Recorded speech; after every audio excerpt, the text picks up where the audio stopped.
on va aborder la question de la collaboration. Pour nous, il nous semble que c'est, en tant que professionnel, il nous semble que c'est quelque chose d'important.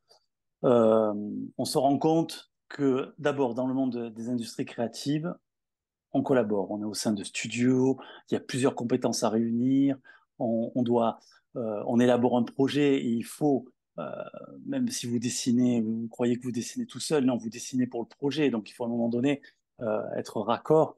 Voilà, donc on n'est jamais seul. Le mythe de on est seul, j'ai fait ma BD tout seul, non, à un moment donné, il y a un encreur, à un moment donné, il y a un lettreur, à un moment donné, il y a un colorieur, ça ne s'appelle pas un colorieur, je suis désolé. Euh, donc voilà, c'est des œuvres. Il y a un éditeur, quelqu'un qui imprime sur du papier, qui fait une couverture, etc. Donc c'est une collaboration. Donc pour nous, il nous semble important d'appuyer là-dessus, sur le fait que on, on ne doit pas travailler seul et on doit se confronter à ces pratiques collaboratives. Il y a le dicton qui dit seul on va plus vite, à plusieurs on va plus loin. Donc nous, c'est notre conviction, on va plus loin.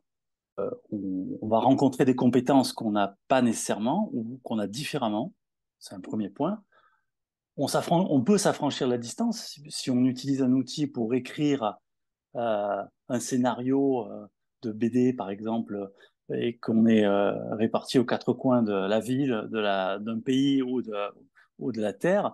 C'est quand même beaucoup plus facile parce que on peut voir les corrections en temps réel, ça se donner des petits commentaires, etc. L'autre point, c'est donc euh, cette mise en confrontation permet aussi d'avoir un avis critique sur son propre travail et donc de progresser en disant ouais, c'est super ce que tu fais, mais peut-être que, ou alors va plus dans ce sens, ou alors comment tu fais ça. Donc voilà, il y a cette idée aussi de la montée en compétence, hein, en voyant les autres travailler. Tiens, j'y avais pas pensé, ça rajoute une corde à mon arc. Comment tu fais? Qu'est-ce que tu utilises? Et d'un point de vue éthique, il nous semble que c'est important d'être dans toujours pareil, je reviens à cette notion de commun, c'est on crée quelque chose et c'est en fait chaque fois que quelqu'un rajoute quelque chose à ce projet, ça l'enrichit, ça ne l'appauvrit pas. Donc le partage et la mise en commun enrichissent le projet et ne l'appauvrissent pas.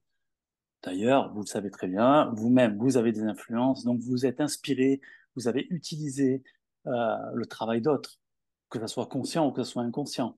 Alors là, nous, ce qu'on se propose, c'est de faire ce travail-là en toute conscience et en pleine éthique. Voilà, on fait un commun, on a fait une BD et c'était une œuvre collective. Par exemple, je vais préciser un petit point sur les communs. On a l'impression qu'on est en train de parler de choses qui sont distribuées gratuitement. On n'est pas du tout dans le modèle de 20 minutes, hein, le journal gratuit qui est distribué dans le métro. Pas du tout. On peut tout à fait vendre et vivre de ce qu'on fait ou de ce qu'on fait à plusieurs. La question, c'est si vous voulez devenir milliardaire, faire de la BD numérique ou papier, vous savez déjà que vous n'êtes pas sur la bonne piste. Faites plutôt des voitures électriques peut-être. Donc, l'idée, c'est d'en vivre, mais ce n'est pas mais c'est d'en vivre, mais en créant de la valeur. Votre œuvre crée de la valeur. Toutes ces questions de la collaboration sont d'autant plus importantes qu'on est sur de la BD numérique.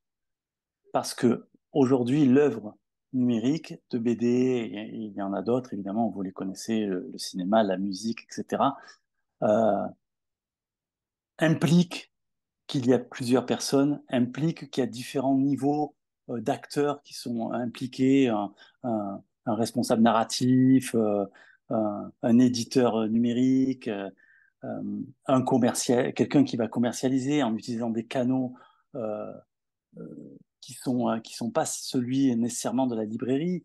Euh, donc voilà, le, le point d'importance de la collaboration pour le numérique, c'est encore plus grand, quoi. Donc, il faut absolument s'y mettre et utiliser des outils qui favorisent ça.